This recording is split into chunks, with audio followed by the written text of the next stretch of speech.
নমস্কার বন্ধুরা, welcome to my channel BA food কিচেনে।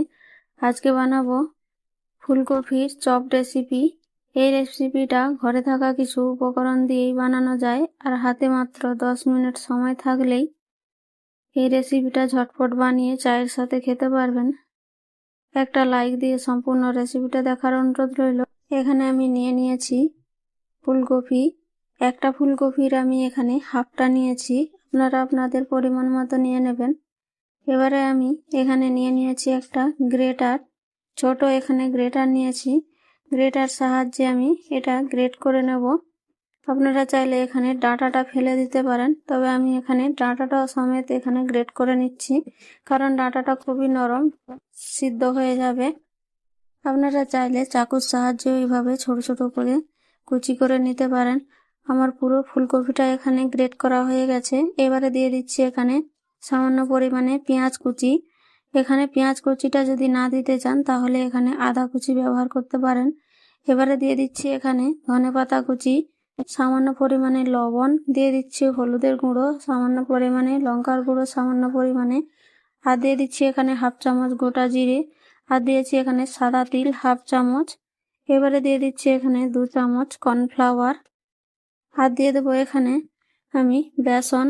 এখানে আমি পরিমাণ মতো বেসনটা দিচ্ছি। এখানে প্রথমে আমি 3 চামচ বেসন দিয়ে এটাকে মাখাতে থাকবো। যদি লাগে তখন আমি পরে আবার ব্যবহার করব, তার জন্য আমি এখানে প্রথমে 3 চামচ দিয়েছি। 3 চামচ দিয়ে এটাকে ভালো করে মেখে নেব। তো এখানে কোনো রকম জল দেব না, ফুলকপি থেকে যে জলটা বের হবে সেই জলেই এখানে মাখানো হয়ে যাবে। আমার 3 চামচ বেসন দিয়েই ভালোভাবে পারফেক্টভাবে এটা বানানো হয়ে গেছে। ফুলকপি থেকে যতটা জল বের হবে সেই অনুযায়ী এখানে বেসনটা ব্যবহার করতে হবে। এবারে আমি একটা একটা করে চপগুলো তৈরি করে নেব। প্রথমে এইভাবে হাতের সাহায্যে গোল করে নিয়ে তারপর একটু এইভাবে চ্যাপ্টা করে প্রত্যেকটা চপ আমি বানিয়ে নেব। এখানে আমি সবগুলোই আগে বানিয়ে নিচ্ছি, তাহলে অনেকটা সুবিধা হবে ভাজার সময় দিতে। একসাথে আমি সবগুলো ভেজে নিতে পারবো। তো আমার সবগুলো বানানো হয়ে গেছে। এবারে আমি এখানে একটা ফ্রাই প্যান বসিয়ে দিয়েছি, দিয়ে দিচ্ছি এখানে তেল। আপনারা চাইলে এখানে ডিপ ফ্রাই করে নিতে পারেন, তবে আমি এখানে অল্প করে তেল দিয়ে এইভাবে ভেজে নিচ্ছি।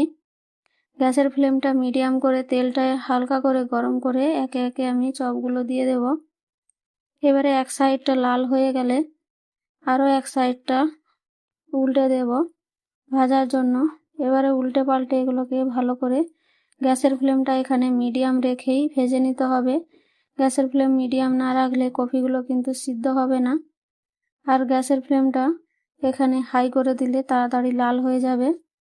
তো তাই জন্য এখানে গ্যাসের ফ্লেমটা মিডিয়াম করে আস্তে আস্তে এগুলোকে ভেজে নিতে হবে। সবগুলো আমার ভাজা হয়ে গেছে, আমি উঠিয়ে নিয়েছি। দেখতেই পাচ্ছেন কতটা লোভনীয় হয়েছে দেখতে, আর একেবারে উপরটা ক্রিস্পি হয়েছে। আজকে চপের রেসিপি যদি ভালো লাগে তো অবশ্যই একটা লাইক কমেন্ট করে দেবেন, আর বন্ধুদের সাথে শেয়ার করতে ভুলবেন না।